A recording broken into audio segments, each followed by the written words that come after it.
Hello student. आज हम इस वीडियो में टाइप्स ऑफ शेयर्स और टाइप्स ऑफ प्रेफरेंस शेयर्स दोनों को डिस्कस करेंगे। तो चलिए स्टार्ट करते हैं। पहले बात करेंगे टाइप ऑफ शेयर्स की। तो कंपनीज एक्ट 2013 के हिसाब से अगर देखिए तो शेयर्स दो तरीके के होते हैं। एक होता है हमारा प्रेफरेंस शेयर और दूसरा होता है हमारा इक्विटी शेयर, जिसको हम ऑर्डिनरी शेयर्स भी कहते हैं। अब शेयर क्या होता है वो हम ऑलरेडी वीडियो में डिस्कस कर चुके हैं, राइट। सो प्रेफरेंस शेयर और इक्विटी शेयर दो तरह के शेयर होते हैं कंपनीज एक्ट के अकॉर्डिंग। अब हम सबसे पहले बात करेंगे कि प्रेफरेंस शेयर क्या होता है। तो जब प्रेफरेंस शेयर की बात करें तो उसके नाम से समझ में आता है प्रेफरेंस मिलना, मतलब प्रायोरिटी मिलना। तो ऐसे शेयर्स जिनको प्रायोरिटी मिल रही है, ठीक है। अब प्रायोरिटी मतलब क्या, किस चीज़ में प्रायोरिटी मिलेगी, वो जिन चीज़ों में प्रायोरिटी मिलती है उन्हीं से वो प्रेफरेंस शेयर्स बन जाते हैं, मतलब वही इनकी स्पेशलिटी है। तो कहा क्या गया कि सेक्शन 43 कंपनीज एक्ट 2013 में बोला गया कि प्रेफरेंस शेयर्स वो शेयर्स होते हैं जिनके पास प्रेफरेंशियल राइट होती है। प्रेफरेंशियल राइट मतलब प्रायोरिटीज़ होती है उनके पास। हाँ, मतलब कुछ भी होगा सबसे पहले उनको प्रेफरेंस दिया जाएगा, उनको प्रायोरिटी दी जाएगी, उनको मिलेगा। तो वो शेयर्स जिनके पास प्रेफरेंशियल राइट्स होती है वो प्रेफरेंस शेयर कहलाते हैं। पर किन मैटर्स में प्रेफरेंशियल राइट होती है, किन मैटर्स में उन्हें प्रायोरिटी दी जाती है, तो इन matter of payment of dividend at a fix rate और अमाउंट। तो डिविडेंड को जब पे करना हो, जब कंपनीज डिविडेंड अपने शेयर होल्डर्स को पे करती हैं, तो अगर आप प्रेफरेंस शेयर होल्डर हैं, आपने ऐसा शेयर परचेज कर रखा है जिसका नाम प्रेफरेंस शेयर है, तो आपके पास प्रायोरिटी का राइट है, आपके पास प्रेफरेंस का राइट है कि सबसे पहले आपको डिविडेंड दिया जाएगा, पेमेंट ऑफ डिविडेंड आपको किया जाएगा, वो भी फिक्स रेट से और अमाउंट फिक्स। मतलब आपको या तो अमाउंट फिक्स किया गया या रेट फिक्स किया गया, पर आपको डिविडेंड मिलना फिक्स है, आपको मिलेगा ही डिविडेंड, ठीक है। दूसरा होता है repayment of capital in case of winding of companies.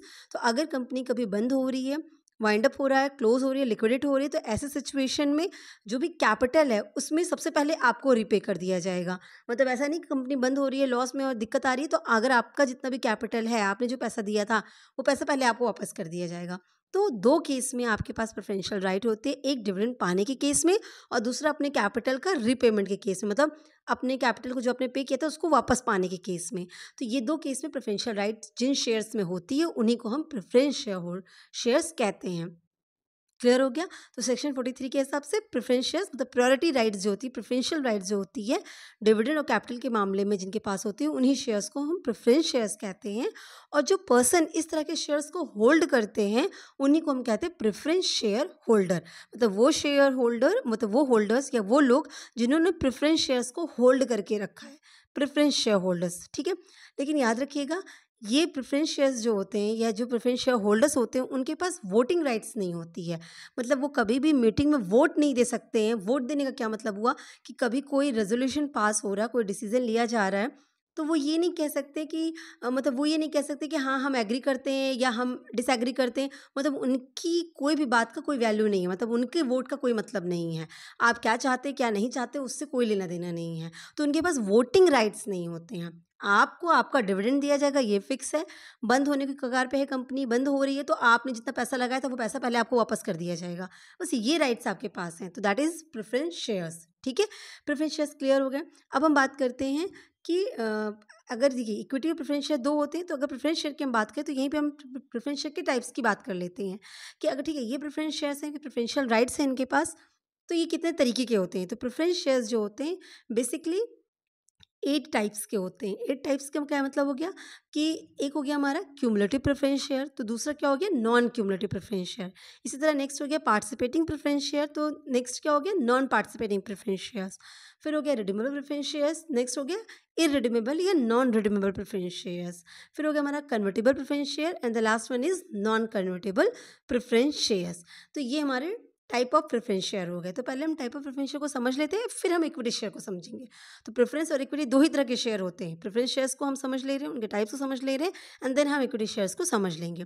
तो सबसे पहले हम बात करेंगे किसकी, क्यूमुलेटिव प्रेफरेंस शेयर्स की, कि क्यूमुलेटिव प्रेफरेंस शेयर्स क्या होता है, ठीक है। जब बात देखिए क्यूमुलेटिव, क्यूमुलेट करना है, एक्युमुलेट करना है, इकट्ठा करना है ना। तो क्यूमुलेटिव प्रेफरेंस शेयर का मतलब होता है कि ये वो शेयर होल्डर होते हैं जिनके पास डिविडेंड का क्यूमुलेटिव राइट होता है, मतलब क्यूमुलेटिव डिविडेंड पे आउट उनको होता है।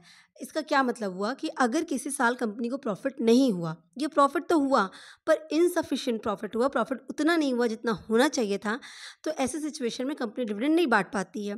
अब कंपनी अगर डिविडेंड नहीं दे रही है तो आप तो प्रेफरेंस शेयर होल्डर हैं, आपके पास तो राइट है कि आपको हर कीमत पे डिविडेंड मिलेगा, फिक्स्ड रेट से डिविडेंड आपको मिलना ही मिलना है। अब लेकिन कंपनी के पास प्रॉफिट ही नहीं है तो वो डिविडेंड आपको कैसे बांटेगी? तो उस केस में ये बोला गया कि अगर कंपनी के पास आज प्रॉफिट नहीं है और कल प्रॉफिट, नेक्स्ट ईयर प्रॉफिट होता है, तो वो क्या करेगी, आपके पिछले साल का भी जो डिविडेंड आपको मिलना चाहिए था वो डिविडेंड आपको नेक्स्ट ईयर देगी। मतलब नेक्स्ट ईयर वो उस साल का तो डिविडेंड देगी और प्रीवियस ईयर जिस ईयर उसने डिविडेंड नहीं बांटा उसका जो भी अमाउंट होगा वो भी अमाउंट आपको पे करेगी। तो एक्यूमुलेट करके आपको मिलेगा। क्यूमुलेटिव, आपके पास क्या हो गया, कंपनी जो भी प्रेफरेंस शेयर होल्डर्स हैं वो क्यूमुलेटिव डिविडेंड पे आउट का उनके पास राइट होता है, वो क्यूमुलेटिव डिविडेंड पे आउट उनको मिलता है। भले ही कंपनी को प्रॉफिट हो या उनके पास इनसफिशिएंट प्रॉफिट हो, कोई फर्क नहीं पड़ता। जब कभी भी प्रॉफिट होगा तो जितने साल भी उन्होंने नहीं दिया होगा उसका टोटल करके वो आपको एक्यूमुलेट करके आपको देंगे। इस मीन्स क्या कि dividend on these shares accumulates unless it is paid in full. जब तक कि आपको जितना मिलना चाहिए था उतना आपको नहीं मिलेगा तब तक वो टोटल होते हुए आपको दिया जाएगा। ठीक है, क्यूमुलेटिव दिया जाएगा। पैसा नहीं था कोई बात नहीं, जिस साल पैसा हुआ उस साल आप मुझे उस साल का भी दीजिए और पिछले साल का भी दीजिए जितने साल आपने नहीं दिया है। तो मतलब फुल पेमेंट आपको होगी आपके डिविडेंड की, क्योंकि आपके पास प्रेफरेंशियल राइट है डिविडेंड को पाने का। ठीक है। अच्छा, एक और चीज़ कंपनीज़ एक्ट में मेंशन की गई, वो क्या मेंशन किया गया कि अगर किसी कंपनी के पास एरियर है, मतलब डिविडेंड उनको डिस्ट्रीब्यूट करना था पर उनके पास इनसफिशिएंट प्रॉफिट था, उन्होंने डिविडेंड डिस्ट्रीब्यूट नहीं किया है, मतलब एरियर है, बचा हुआ डिविडेंड है जो कि शेयर होल्डर्स को देना है। तो ऐसे सिचुएशन में उन कंपनीज़ को अपने फाइनेंशियल स्टेटमेंट में सेपरेटली अलग से ये दिखाना पड़ता है कि उनके पास कितने की क्यूमुलेटिव प्रेफरेंस शेयर होल्डर्स हैं, मतलब कितना का क्यूमुलेटिव डिविडेंड उनके पास है। मतलब वो प्रेफरेंस शेयर कई तरह के होते हैं, तो मान लीजिए कितने ऐसे प्रेफरेंस शेयर होल्डर्स थे जिन्होंने क्यूमुलेटिव प्रेफरेंस शेयर्स परचेज कर रखा है और उनको आपको ये डिविडेंड बांटना ही बांटना, एरियर है आपके पास, इतना क्यूमुलेटिव डिविडेंड आपको देना ही देना है। तो ऐसे सिचुएशन में अगर ऐसा कुछ है तो आपको उसको सेपरेटली फाइनेंशियल स्टेटमेंट में डिस्क्लोज करना पड़ेगा। ठीक है। अच्छा, एक और इम्पॉर्टेंट बात क्या बताई गई कि सपोज करिए कि कोई कंपनी है और उस कंपनी ने डिविडेंड जो है, मतलब उसको लॉस हो रहा था तो वो डिविडेंड नहीं बांट पा रही थी। ठीक है। तो 2 साल, मतलब 2 साल तक उसने डिविडेंड डिस्ट्रीब्यूट नहीं किया, आपको 2 साल का एरियर पड़ा है आपके पास। तो ऐसे सिचुएशन में इन शेयर होल्डर्स को जिनका 2 साल से एरियर पड़ा है, 2 साल से उनको डिविडेंड नहीं मिला है, तो ऐसे सिचुएशन में इन शेयर होल्डर्स के पास राइट आ जाती है कि वो शेयर होल्डर्स की जो जनरल मीटिंग होती है उसमें वो वोट कर सकते हैं, उनके पास वोटिंग राइट मिल जाती है। वो शेयर होल्डर्स मीटिंग को अटेंड कर सकते हैं, वहाँ पे वोट कर सकते हैं। Is it clear? तो बोला गया कि अगर क्यूमुलेटिव डिविडेंड था, क्यूमुलेटिव प्रेफरेंस शेयर होल्डर्स थे और उनको 2 साल हो गया, मतलब कम से कम 2 साल तो होना चाहिए, 2 साल से कम का समय ना हो। ठीक है, 2 साल हो गया और फिर भी उनको पूरा डिविडेंड पे आउट नहीं किया गया है, पे नहीं किया गया है, तो ऐसे सिनेरियो में उनका अगर एरियर 2 साल से ज़्यादा का हो गया, 2 साल का हो गया, तो उनको जनरल मीटिंग को अटेंड करने का, उसमें वोट करने का, दोनों का पावर मिल जाता है। Is it clear? अब हम नेक्स्ट देखते हैं। नेक्स्ट टाइप हो गया नॉन क्यूमुलेटिव प्रेफरेंस शेयर्स। तो नाम से ही क्लियर है, नॉन क्यूमुलेटिव। यहाँ पे क्यूमुलेट होके एक्यूमुलेट होके आपको प्रेफरेंस शेयर्स का डिविडेंड नहीं मिलने वाला, आपको डिविडेंड एक्यूमुलेट होके नहीं मिलेगा। मतलब क्या हो गया कि यहाँ पर डिविडेंड एक्यूमुलेट नहीं होगा, एरियर जो है, जो बकाया रहा आपका डिविडेंड, पिछले साल किसी साल भी आपको प्रॉफिट नहीं हुआ कंपनी को और उन्होंने आपको डिविडेंड नहीं दिया, तो नहीं दिया तो नहीं दिया, खत्म बात। जो नहीं हुआ सो नहीं हुआ, तो एरियर बकाया नहीं चलने वाला है। ठीक है। So non cumulative preference share holders में जो शेयर होल्डर्स होते हैं वो अगर किसी साल कंपनी को प्रॉफिट नहीं हुआ, वो लॉस पे है, इनसफिशिएंट प्रॉफिट है, तो ऐसे सिचुएशन में वो डिविडेंड पाने के हकदार नहीं होते उस साल के। जिस साल प्रॉफिट हुआ उस साल डिविडेंड मिलेगा, जिस साल प्रॉफिट नहीं हुआ उस साल डिविडेंड नहीं मिलेगा। ठीक है, एक्यूमुलेट होकर बढ़ता नहीं चला जाएगा। ठीक, ये हो गया non cumulative preference share. Next हमारा आता है पार्टिसिपेटिंग प्रेफरेंस शेयर्स। पार्टिसिपेटिंग मतलब पार्टिसिपेट कर रहे हैं। किस चीज़ में पार्टिसिपेट कर रहे हैं? वो प्रॉफिट में पार्टिसिपेट कर रहे हैं। तो समझिएगा कि ये वो शेयर होल्डर्स होते हैं, वो प्रेफरेंस शेयर होल्डर्स होते हैं जिनके पास फिक्स डिविडेंड पाने का तो राइट होता ही है, वो फिक्स डिविडेंड तो पाएंगे, पर साथ ही में अगर कोई प्रॉफिट हुआ है कंपनी को, तो जैसे इक्विटी शेयर होल्डर्स को प्रॉफिट का पार्ट मिलता है, ठीक है, सरप्लस जो प्रॉफिट में डिविडेंड जो बटना था वो अलग बात हो गई, पर सरप्लस जो है उसमें से भी उनको अगर कुछ मिल रहा है तो इनको भी मिलेगा। ठीक है, ये क्या करते हैं, इनके पास राइट होता है कि participate in the surplus of profit. Profit में जो भी सरप्लसेस हैं उसमें ये पार्टिसिपेट करने का इनके पास राइट होता है, तो उसको पाने का हक इनके पास होता है, इसीलिए इनको पार्टिसिपेटिंग प्रेफरेंस शेयर कहते हैं। ठीक है, तो इसी सिमिलरली अगर हम बात करें तो अगर वाइंडिंग अप कंपनी की होती है तो इनको क्या होता है कि इनके पास राइट होता है कि जो भी सरप्लस बचा है वो उसमें से भी जो भी प्रीडिटरमाइंड होगा प्रोपोर्शन, मतलब पहले से जो डिसाइड प्रोपोर्शन होगा उसके बेसिस पे उनको वहाँ से भी पैसा मिलेगा। मतलब समझिएगा इस बात का, जब कंपनी लिक्विडेट होती है, वाइंडिंग ऑफ होता है कंपनी का, तो वाइंडिंग अप के केस में होता क्या है कि सबसे पहले कंपनी की सारी एसेट्स निकाली जाती है, उसमें से सारी लाइबिलिटीज़ का पे ऑफ होता है कि भाई डिवेंचर्स कितने के थे, कितने का लोन था, कितने के क्रेडिटर्स हमारे पास है, सबको पे करिए। तो एसेट्स वगैरह सब कुछ मिला के सारा पैसा जितना एसेट्स सेल वेल करके जितना पैसा कंपनी को रियलाइज होता है उस पैसे में से पेमेंट शुरू होती है। जो भी लाइबिलिटीज़ कंपनी की थी उसको सबको पे किया जाता है। अब सबको पे करने के बाद जो बचता है उसमें से क्या होता है कि ये कैपिटल वैपिटल प्रेफरेंस होल्डर्स वगैरह का उनको पेमेंट किया जाता है, ठीक। अब अगर उसके बाद जो कुछ भी अगर कुछ बच गया, कुछ सबको बेच देने के बाद सब कुछ पेमेंट करने के बाद भी अगर कुछ बचा है, तो जो बचा हुआ होता है ना उस पे हक किसका होता है? इक्विटी शेयर होल्डर्स का होता है। तो अगर आप पार्टिसिपेटिंग प्रेफरेंस शेयर्स खरीद के बैठे हैं और पार्टिसिपेटिंग प्रेफरेंस शेयर होल्डर हैं, तो ऐसे सिचुएशन में जो बचा हुआ सरप्लस है, मतलब सब कुछ खत्म करने के बाद जो बचा हुआ है उसमें से जो इक्विटी शेयर होल्डर्स को मिलना है, इक्विटी शेयर होल्डर्स के बाद आपको भी मिलेगा, आपको भी उसमें से पे किया जाएगा। तो ये हो गया पार्टिसिपेटिंग प्रेफरेंस शेयर्स, मतलब उनको दोनों तरफ से चीज़ें मिल जाती हैं, ठीक है। अब नेक्स्ट हमारा आता है क्या? Non participating preference shares. तो नाम से ही क्लियर है कि ये जो non participating preference share holders हैं वो कोई प्री फिक्स डिविडेंड के पेमेंट के लिए, मतलब जो उनका नॉर्मली इंटाइटल्ड है वो इंटाइटल्ड है, मतलब वो पार्टिसिपेट प्रॉफिट में कहिए तो वो नहीं वो पा सकते, मतलब जो डिविडेंड का रेट फिक्स है उतना वो पाएंगे, वो डिविडेंड वाले में कोई प्रॉब्लम नहीं, वो तो प्रेफरेंस शेयर है तो वो तो राइट है ही है। लेकिन जो सरप्लस में राइट था आपको, सरप्लस में आपको मिल जाता, वो सब आपको नहीं मिलेगा। मतलब वाइंड अप के केस में भी अगर सरप्लस बचा तो उसमें आपको मिल जाए, तो ऐसा कुछ भी आपके साथ नहीं होगा। आप नॉन पार्टिसिपेटिंग, आप पार्टिसिपेट नहीं करें, सरप्लस में पार्टिसिपेट आप नहीं कर सकते हैं, ठीक है। वो सिर्फ इक्विटी होल्डर्स का है। तो ये हो गया non participating preference shares. Next होता हमारा रिडीमेबल प्रेफरेंस शेयर। अब देखिए रिडीमेबल प्रेफरेंस शेयर नाम से क्या समझ में आ रहा है? रिडीम हो सकता है। रिडीम का मतलब होता है पेमेंट करना, पे ऑफ होना। तो ये प्रेफरेंस शेयर वो होते हैं जहाँ पे जो इशुइंग कंपनी है जिसने शेयर इशू किया था, वो क्या करती है, इन शेयर्स को रीपे कर देती है, रीपेमेंट कर देती है। भाई आपने हमको कैपिटल दिया, इसके बदले हम आपको डिविडेंड बांटेंगे। लेकिन आज ही डिसाइड हो जाता है कि आपने जो मुझे कैपिटल दिया है वो हम 5 साल बाद, 7 साल बाद, 8 साल बाद, 10 साल बाद हम आपको वो पूरा का पूरा पैसा भी वापस कर देंगे। मतलब हर साल तो हम डिविडेंड आपको फिक्स अमाउंट से देंगे, फिक्स रेट से देंगे, पर 10 साल, मान लीजिए 10 साल का है तो 10 साल बाद आपने जो पैसा दिया था, कैपिटल जो दिया था, वो भी हम आपको रीपे कर देंगे। That is redeemable preference shares. Clear है? तो फिक्स रेट से और फिक्स डेट पे, मतलब डिसाइड होगा 7 साल बाद, 10 साल बाद, 5 साल बाद कितने के प्रेफरेंस शेयर होल्डर है, उतने साल के बाद आपको वो कैपिटल भी रीपे करनी पड़ जाती है।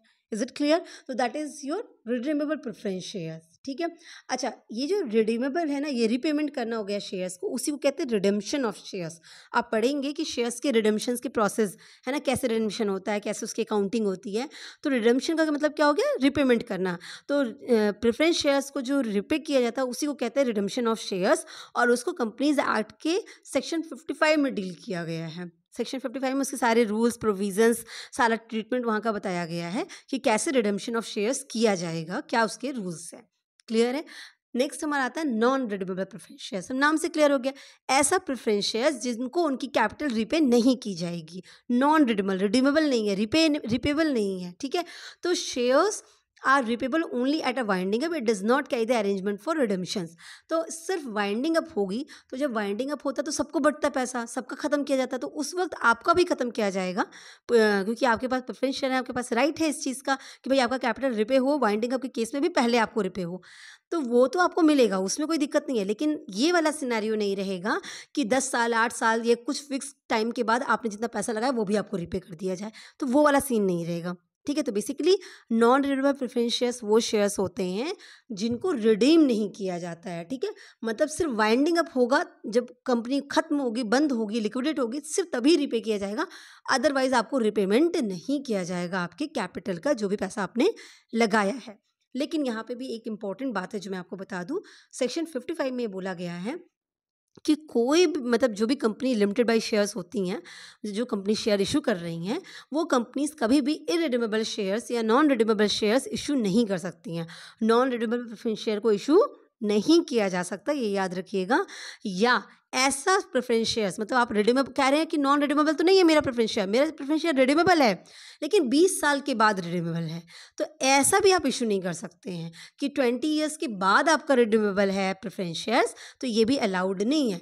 मतलब होता है ना कि लोग दिमाग लगाते हैं, कंपनीज दिमाग लगाती हैं और ये कह रही हैं कि हम प्रेफरेंस शेयर इशू कर रहे हैं, तो इरिडीमेबल प्रेफरेंस शेयर तो इशू ही नहीं कर सकते। कंपनीज एक्ट कहता है कि कोई भी हमारे भारत में irredeemable non redeemable preferential issue नहीं किया जाता है। ऐसा कोई प्रेफरेंशियल इशू ही नहीं किया जाता जिसका रिपेमेंट ना किया जाए, ऐसा होगा ही नहीं, ठीक है। क्योंकि तब तो आप ओनर बनने लगोगे ना, आप कहोगे कि भाई हम ओनर, तो इक्विटी शेयर्स और आप में अंतर क्या हो जाएगा। इक्विटी शेयर होल्डर्स को ओनर कहा जाता है, प्रेफरेंस शेयर होल्डर्स ओनर नहीं होते, याद रखिएगा, ठीक है। कंपनी के ओनर की लिस्ट में वो नहीं आते हैं, तो वही चीज़ है। तो इसीलिए हमारे कंपनीज एक्ट में स्पेसिफिकली मना किया कि भाई आप इरिडीमेबल प्रेफरेंस शेयर को इशू ही नहीं कर सकते। लेकिन अगर आपने दिमाग लगाया और कहा कि मेरा प्रेफरेंस शेयर तो रिडीमेबल है लेकिन 20 साल के बाद रिडीमेबल है, तो आप ऐसा भी इशू नहीं कर सकते हैं। अब 20 ईयर्स कब से देखा जाएगा, जिस दिन आपने प्रेफरेंस शेयर इशू किया उस दिन से 20 साल के बाद रिडीम्पशन की डेट आप अगर आप रख रहे हो तो वो भी आपका इशू नहीं हो सकता है, इंडिया में अलाउड नहीं है। हाँ, यहाँ पे एक और चीज़ है, एक्सेप्शन है, वो याद रखिएगा कि कंपनी ये जो 20 ईयर्स के बाद का रिडेम्पशन वाला प्रेफरेंस शेयर इशू कर सकती है फॉर इंफ्रास्ट्रक्चर प्रोजेक्ट, ठीक है। जो इंफ्रास्ट्रक्चर प्रोजेक्ट होते हैं उनके लिए मतलब कंपनी उस वो भी ये याद रखिएगा, इंफ्रास्ट्रक्चर प्रोजेक्ट के केस में जो भी मेंशन है कंपनीज एक्ट में, मतलब एज में be specified in the companies act, जो भी मेंशन है, जिस तरह से मेंशन किया गया बस उसी के अकॉर्डिंग वही लोग आप 20 साल के बाद का भी प्रेफरेंस शेयर इशू कर सकते हैं। मतलब रिडीमेबल प्रेफरेंस शेयर 20 साल के बाद का इशू कर सकते हैं, पर इंफ्रास्ट्रक्चर प्रोजेक्ट से रिलेटेड होना चाहिए और जैसा स्पेसिफाई किया गया कंपनीज एक्ट में वैसा होना चाहिए तभी, ठीक है। तो अदरवाइज अलाउड नहीं है। क्लियर है, ये कंडीशन है जिससे एमसीक्यूज वगैरह भी फ्रेम होते हैं, तो वो याद रखिएगा। नेक्स्ट बात करते हैं कन्वर्टेबल प्रेफरेंस शेयर्स की। तो देखिए कन्वर्ट हो सकता है, अब प्रेफरेंस शेयर है तो प्रेफरेंस शेयर किस में कन्वर्ट होगा, प्रेफरेंस शेयर इक्विटी शेयर में कन्वर्ट होगा। तो ये वो शेयर्स होते हैं जिनके पास राइट होता है, अगर आप कन्वर्टेबल प्रेफरेंस शेयर खरीद रहे हैं तो आप ऐसे शेयर होल्डर बनेंगे जिनके पास राइट होगा कि आप अपने प्रेफरेंस शेयर्स को इक्विटी शेयर्स में कन्वर्ट करा सके according the terms and condition of their issue. मतलब जब इशू किया गया आपको कन्वर्टेबल प्रेफरेंस शेयर, तो उसी वक्त बोला गया कि आप अगर आप जब भी चाहेंगे तो आपके शेयर्स को इक्विटी शेयर में कन्वर्ट कर दिया जाएगा। और कैसे इशू किया जाएगा या कैसे कन्वर्ट किया जाएगा, तो हर 3 प्रेफरेंस शेयर के बदले 1 इक्विटी शेयर दिया जाएगा या हर 4 के बदले 2 इक्विटी शेयर दिया जाएंगी।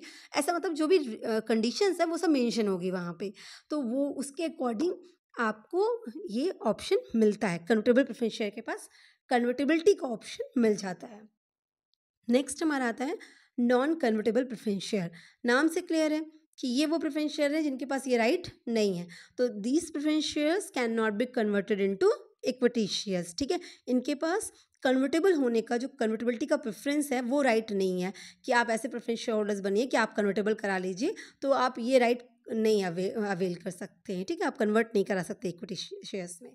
अब ये तो हो गए सारे टाइप्स किसके, प्रेफरेंस शेयर्स के, ठीक। लेकिन एक चीज़ याद रखिएगा, अगर कहीं पे भी आप प्रेफरेंस शेयर पढ़ रहे हैं, अगर न्यूमेरिकल सॉल्व कर रहे हैं तो उस केस में, या अगर आप कहीं पे भी प्रेफरेंस शेयर मेंशन किया गया, सिर्फ प्रेफरेंस शेयर लिखा गया है, तो आपको कैसे पता चलेगा कि ये कौन से वाले प्रेफरेंस शेयर है। भाई 8 तरह के प्रेफरेंस शेयर होते हैं, कौन से वाले प्रेफरेंस शेयर कंपनी ने इशू किए हैं कैसे पता चलेगा। आप किसी भी कंपनी का, किसी भी बैंक का बैलेंस शीट उठा के देख लीजिए, किसी भी कंपनी का आप उठाइए तो वहाँ पे सिर्फ प्रेफरेंस शेयर्स मेंशन है, मेंशन नहीं रहेगा कि कौन से टाइप का सब्जेक्ट, क्योंकि वो स्पेसिफिकली उस तरह का शेयर इशू ना किए हों। तो अगर कुछ भी मेंशन नहीं है, सिर्फ प्रेफरेंस शेयर मेंशन है, तो आपको क्या मानना है। तो बोला गया अगर कुछ भी मेंशन नहीं है, सिर्फ प्रेफरेंस शेयर के आगे कुछ भी लिखा नहीं है, स्पेसिफिकली मेंशन नहीं है, तो ये एज्यूम किया जाएगा कि वो कैसे प्रेफरेंस शेयर है, नॉन क्यूमुलेटिव, मतलब उनको डिविडेंड उसी साल मिलेगा जिस साल प्रॉफिट होगा, एक्यूमुलेट होकर डिविडेंड नहीं मिलने वाला। नॉन क्यूमुलेटिव, नॉन पार्टिसिपेटिव, सिर्फ फिक्स रेट से डिविडेंड ही मिलेगा, सरप्लस में आपको कोई पार्टिसिपेशन नहीं मिलेगा। नॉन कन्वर्टेबल, आप वही वाले शेयर होल्डर बनोगे प्रेफरेंस शेयर होल्डर जो सिर्फ प्रेफरेंस शेयर होल्डर रह सकते हो, आप इक्विटी में कन्वर्ट करने का राइट नहीं पाओगे। और लास्ट रिडीमेबल नेचर, मतलब आपका प्रेफरेंस शेयर रिडीम होगा, रिपे होगा। तो अगर सिर्फ प्रेफरेंस शेयर लिखा गया तो समझ जाइएगा कि ये नॉन क्यूमुलेटिव है, नॉन पार्टिसिपेटिव है, नॉन कन्वर्टेबल है और रिडीमेबल है। Is it clear. तो ये एक मेन चीज़ है जो आपको याद रखनी है, ठीक। तो ये हो गया हमारा शेयर्स, प्रेफरेंस शेयर्स के टाइप्स, ठीक। अब हम बात करते हैं कि टाइप ऑफ शेयर्स जो हम कर रहे थे, जिसमें एक होता है इक्विटी शेयर, दूसरा होता है प्रेफरेंस शेयर। तो प्रेफरेंस शेयर क्या होते हैं, प्रेफरेंस शेयर के टाइप्स क्या होते हैं वो हमने देख लिया। अब हम बात करेंगे इक्विटी शेयर्स की, ठीक है।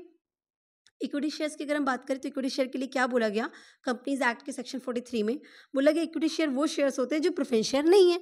मतलब सारे शेयर्स जो भी कंपनी इशू कर रही है, अगर उनके पास प्रेफरेंशियल राइट नहीं है, वो प्रेफरेंस शेयर नहीं है, तो जो कुछ भी बचा वो सब के सब क्या कहलाएंगे, इक्विटी शेयर्स। तो इन अदर वर्ड्स हम ये कह सकते हैं कि जो शेयर्स प्रेफरेंशियल राइट्स को एंजॉय नहीं करते, जिनके पास प्रेफरेंशियल राइट नहीं होता है कि वो डिविडेंड पाएंगे, उनका कैपिटल रीपे हो जाएगा किसी भी केस में, तो वो इनके पास अगर ये प्रेफरेंशियल राइट नहीं है तो वो सारे के सारे share holders equity share holders कहलाते हैं। वो सारे शेयर्स इक्विटी शेयर्स कहलाते हैं या ऑर्डिनरी शेयर्स कहलाते हैं। क्लियर है। अब इक्विटी अगर इक्विटी शेयर होल्डर आप हैं तो इक्विटी शेयर होल्डर्स को क्या डिविडेंड नहीं मिलेगा, क्योंकि आपके पास प्रेफरेंशियल राइट नहीं है डिविडेंड का, तो आपको डिविडेंड नहीं मिलेगा। मिलेगा अगर कंपनी को प्रॉफिट हुआ और कंपनी ने डिक्लेयर किया कि हम डिविडेंड डिस्ट्रीब्यूट करेंगे इक्विटी शेयर होल्डर्स को भी, तो फिर वो आपको मिलेगा। तो यहाँ पे याद रखिएगा कि ये जो डिविडेंड आपको मिलता है इक्विटी शेयर होल्डर्स को, वो बोर्ड ऑफ डायरेक्टर्स के थ्रू रिकमेंड किया जाता है, और ये हर साल इसका रेट अलग अलग हो सकता है, ये डिफरेंट हो सकता है, एक भी हो सकता है, अलग अलग भी हो सकता है, क्योंकि ये डिपेंड इस बात पे करता है कि कंपनी ने कितना प्रॉफिट अवेल किया है और कितना प्रॉफिट डिस्ट्रीब्यूशन के लिए रखा है। ठीक, मतलब समझिएगा, प्रेफरेंस शेयर होल्डर्स के पास राइट है कि उनको डिविडेंड मिलेगा ही मिलेगा। ठीक है। अगर नॉन क्यूमुलेटिव है, जो कि जनरली हमको मानना होगा नॉन क्यूमुलेटिव, तो ऐसे सिचुएशन में जिस साल प्रॉफिट हुआ, अगर 10% के आपका रेट चल रहा है, प्रेफरेंस शेयर होल्डर्स हैं 10% वाले, तो 10% के रेट से आपको डिविडेंड डिस्ट्रीब्यूट हो जाएगा। 7% का है प्रेफरेंस शेयर्स, तो 7% के रेट से आपको डिविडेंड मिल जाएगा। आप क्वेश्चन में देखेंगे लिखा रहेगा 8% preference share hold shares, 9% preference shares, ये 8, 9, 7 जो भी लिखा रहता है ना आगे, that is the percentage of dividend, rate of dividend. इस रेट से आपको डिविडेंड मिलेगा। ठीक, अगर प्रॉफिट नहीं हुआ तो नहीं मिलेगा। इक्विटी शेयर के केस में क्या बोला गया, कोई फिक्स्ड रेट नहीं है आपका, आपको डिविडेंड मिलेगा। अगर प्रॉफिट हुआ है, कंपनी ने सोचा है कि वो डिविडेंड डिस्ट्रीब्यूट करेगी, प्रॉफिट में से कुछ पोर्शन रख के बाकी प्रॉफिट को डिस्ट्रीब्यूट करने वाली है एज अ डिविडेंड, तो आपको डिविडेंड मिलेगा। पर कितना मिलेगा ये प्रॉफिट पर डिपेंड करेगा और कंपनी की डिस्ट्रीब्यूशन पॉलिसी पर डिपेंड करेगा कि वो डिस्ट्रीब्यूट करना चाह रही है, कितना डिस्ट्रीब्यूट करना चाह रही है और कितने शेयर होल्डर कितना देना चाहती है। तो वो हमेशा अलग अलग रहेगा, वो कोई भी फिक्स्ड नहीं है। ठीक है, प्रेफरेंस शेयर में फिक्स्ड है, अमाउंट या रेट फिक्स्ड है, कितना तो मिलेगा ही मिलेगा। Is it clear. अब नेक्स्ट बात करते हैं, these shares carrying a voting rights. तो इक्विटी शेयर होल्डर्स के पास वोटिंग राइट होता है। ये जो शेयर होल्डर्स होते हैं ये वोट कर सकते हैं। ठीक है, इनकी पसंद नापसंद, ये क्या चाह रहे हैं कंपनी में हो क्या ना हो, मतलब रेजोल्यूशन जो पास होता है कंपनीज में, उन सब में इनका पार्टिसिपेशन होता है। जितने भी शेयर होल्डर्स की जनरल मीटिंग होगी उनमें इनकी वोटिंग ली जाएगी। ठीक है, एक और चीज़ इंपॉर्टेंट है कि कंपनीज एक्ट 2013 परमिट करता है कि डिफरेंशियल राइट्स के इक्विटी शेयर को इशू किया जाए। अब डिफरेंशियल राइट्स के इक्विटी शेयर जो इशू किया जाता है वो डिविडेंड के अमाउंट भी हो सकता है, वोटिंग के भी हो सकता है, या किसी भी चीज़ में हो सकता है। अब इसका मतलब क्या हो गया, देखिए अगर मैं कहूँ कि डिफरेंशियल वोटिंग राइट्स है, ठीक है, डीवीआर इशू किया गया, तो डिफरेंशियल वोटिंग राइट्स का क्या मतलब हो गया कि जो वोटिंग राइट्स सबको मिली है ना, तो आपके पास थोड़ी ज़्यादा पावर होगी वोटिंग राइट्स की। मतलब अगर एक शेयर होल्डर के पास एक वोट करने का पावर है, मतलब अगर उसने वोट किया तो उसका मतलब 1 हुआ, तो हो सकता है अगर आप डीवीआर खरीद के रखे हैं तो आप ऐसा इक्विटी शेयर खरीदे हैं जो डिफरेंशियल वोटिंग राइट्स को कैरी करता है। तो इस सिचुएशन में हो सकता है जब आप वोट करेंगे, आप अकेले वोट करेंगे, पर आपका 1 वोट 2 वोट में काउंट होगा या 3 वोट में काउंट होगा। मतलब आपके पास सुपीरियर होता है, आपके पास सुपीरियरिटी का राइट होता है, आपके पास फ्यू वोट ज़्यादा होते हैं, आप ज़्यादा वोट गेन कर सकते हैं, तो दैट इज़ डीवीआर। तो मतलब इसी तरह डिविडेंड के अमंग भी डिफरेंशियल राइट हो सकता है। तो डिफरेंशियल राइट का मतलब सुपीरियरिटी, थोड़ा एक्स्ट्रा मिलना आपको। क्लियर है कि नहीं क्लियर है। तो कंपनीज एक्ट 2030 ये भी परमिट करती है कि आप इक्विटी शेयर जब इशू कर रहे हैं तो एक नॉर्मली इक्विटी शेयर इशू करिए या डिफरेंशियल राइट्स के साथ इक्विटी शेयर इशू करें, आप वो भी कर सकते हैं, डिफरेंशियल राइट्स के साथ भी इक्विटी शेयर इशू कर सकते हैं। Is it clear. तो that is all about equity shares. तो आप प्लीज़ कंफ्यूज मत होइएगा कि इक्विटी शेयर्स में भी तो डिविडेंड मिलता है, तो और नॉन क्यूमुलेटिव में भी तो डिविडेंड मिलता है। भाई जिस साल प्रॉफिट होगा उस साल मिलेगा, नहीं हुआ तो नहीं मिलेगा। इक्विटी शेयर भी यही कहता है कि जिस साल प्रॉफिट होगा उस साल मिलेगा, नहीं हुआ तो नहीं मिलेगा। लेकिन अंतर है, इक्विटी शेयर्स क्या कहता है कि भाई प्रॉफिट हुआ पर अगर कंपनी नहीं डिस्ट्रीब्यूट करना चाह रही तो नहीं मिलेगा आपको, लेकिन कंपनी भले डिस्ट्रीब्यूट ना करना चाहे, पर अगर आप प्रेफरेंस शेयर होल्डर हैं तो आपको प्रॉफिट हुआ है तो आपको डिविडेंड देना ही पड़ेगा उनको। ठीक। दूसरी इंपॉर्टेंट बात कि अगर प्रॉफिट हुआ है और कंपनी डिस्ट्रीब्यूट करना भी चाह रही है तो ऐसी सिचुएशन में आपको कितना मिलेगा ये फिक्स्ड नहीं है, वो कंपनी के ऊपर डिपेंड करेगा। पर नॉन क्यूमुलेटिव वाले प्रेफरेंस शेयर होल्डर के केस में वो रेट फिक्स्ड है, उनको उतना ही मिलेगा। ठीक। तो that is all about equity shares और प्रेफरेंस शेयर्स।